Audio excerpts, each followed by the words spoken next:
All right, thank you so much for staying with us, and we get into what is a very hot and trending conversation on the African continent right now. If you're on social media, you would have seen the hashtag Free Senegal, and that comes from protests that are ongoing in the country. Now, the Senegalese government has vowed to use all means necessary to restore order after police fired tear gas in clashes with supporters of opposition leader Ousmane Sonko. This, as the Interior Minister said, 4 people have died. Now, the clashes come days after the arrest of the opposition leader Sonko, who's accused of rape. Now, Sonko has denied raping a woman of a salon where he went to get massages a couple of weeks ago. Now, he's also charged with disrupting public order and has allegedly been charged with politically motivated. He was also released yesterday on bail, and that is one of the news that we know right now. But going straight to this one, we're joined by Senegalese-based teacher and businesswoman, yes, Odette Gaye. Odette, good morning to you. Welcome to Breakfast Central.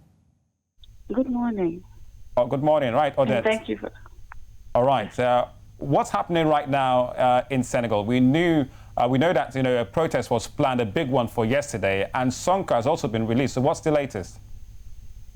Well, he's been released, but then on bail, like you just said. But then the population thinks that, the government is trying to stop us from expressing our freedom, basically. So they are calling for more protests tomorrow also. And now they are asking Macky Sall to actually resign. Oh, wow. Okay. Yes, that's what the population wants. So is this really just about Sonko? Because as we said, we've heard, of course, that there are a number of issues. Senegal has been known to be a stable, peaceful country, but these protests have taken many people by surprise. So are the protests purely about Sonko, or are there other underlying issues? No, I don't think this is just about Sonko. It's actually also the result of COVID-19, because we've been on a curfew for now a couple of months. And people don't have enough revenue to live, basically. Well, Odette, so, what is it about Sonko, Ousmane Sonko, that has drawn huge members of youth, especially as supporters of him? What is it about him? Well, we think the president is trying to stop him from to be a candidate for the next election. So he's been doing that for a couple of opposition parties. I don't know if you heard of Khalifa Babaga. Yes. So he's not the only one, actually. So that's why people were like, okay, this is enough. That's why they were protesting. But this is not the only issue also. Yeah. And just a quick background for our viewers on what you just said. Now, Sonko heads the opposition PASTEF party, and he says that the charges are politically motivated to keep him from running in the 2024 elections. He has accused the president, Macky Sall, of trying to remove potential opponents ahead of the elections. Now, 2 other opposition leaders were excluded from the 2019 elections after being convicted on charges that they also say are politically motivated. And right now, it seems that Sonko is the only remaining very serious challenger to the president. In terms of the general feeling of the population, is this what Senegalese people feel? Do they believe that there are politics behind what is happening to Sonko right now? Yes, definitely. We feel like, okay, that's actually his technique to actually get into power again for the 3rd time, and that's what we are refusing, basically. All right. On that, we heard that schools have been ordered to be closed for a week. 5 people have already died from what we hear so far, and the Interior Minister has vowed to use, quote, all the means necessary for a return to order. But protests will continue, just like you said, they planned a bigger one today. How long do you think the protests can go on, especially if more force than we have seen is used on protesters in Dakar and other parts of Senegal? Well, we don't know. We are just trying, because since last week, he just spoke to the population yesterday. So we condemn the fact that he was silent for all this time. So the population is going on and then see where exactly we can get with this protest. Okay. Now, they've also, we can see some visuals on our screen. We've seen the videos as well of how police have done things. Looting has happened. There have been Senegalese are fighting back, basically on that. So top Senegalese official, Alion Badara Cissé, known as the mediator of the Republic, has warned that the country is on the verge of apocalypse. He urged authorities to stop the threats and intimidations against protesters and also called for those on the streets to be peaceful and stop looting. Do you think that this can get much worse? Would you agree with him saying that the country is on the verge of an apocalypse?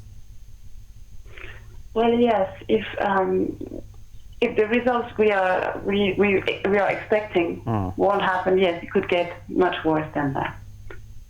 All right. So basically, now we have our religious leaders that need to talk to Macky Sall. We want to see what is going to come out of that talk. Okay. That two private TV channels, that covered the protest were suspended for 72 hours by the government. And last Thursday, can you tell us more about these private channels? Have they resumed work? And what about the access to social media and internet in the country, Senegal? Well, it's really unstable. And what happened last week was on Thursday and Friday, we could not get any news because we couldn't access to Facebook, YouTube, and all those channels. And those two TV channels that you just mentioned were known to actually deliver to the population what was happening on the ground directly. But then they were just they just stopped working, so we don't know what happened. Okay. Because all of a sudden they put back the internet, and that's what happens today also. So is the internet back or social media is still restricted? Well, it is. The internet is back, but then it goes on and off, basically. Okay. And for some sites, you cannot access. You can still not access to some sites. Okay. All right. So I think it's about 7:40 there this morning in Senegal, if I'm not mistaken, Dakar. What are the streets looking like? Are there still armed military presence, or is it very clear and calm? For now, it's clear and calm. Okay, well, thank you very much for joining us on the program. Odette Gaye, teacher and businesswoman based in Dakar, Senegal. Thank you very much for joining us on the program Breakfast Central. And do stay safe. Thank you. All right. All right, thank you. So this has now gone from apparently Free Senegal to asking that President Macky Sall step down, that he resign. Senegal is heading towards elections in about 3 years, 2024. So far, a number of candidates have somehow found their way off the ballot or off the, the podium as the field has narrowed. And Sonko seems to be the only remaining serious challenger, now facing allegations of rape, that he raped a woman at a massage salon where he went. He's saying it's politically motivated, and there seems to be a history of some of these charges coming up against presidential challengers. He was released yesterday on bail, but they've now planned for more protests to go on today. And we'll continue to follow that one on the news to see where this is going. We hope it doesn't really spiral out of control where people lose their lives. They talk about him getting released yesterday. They seem to have maybe similar bit of tensions because we know that yesterday there was a call for a big protest, which did not happen because Sonko came out of on bail.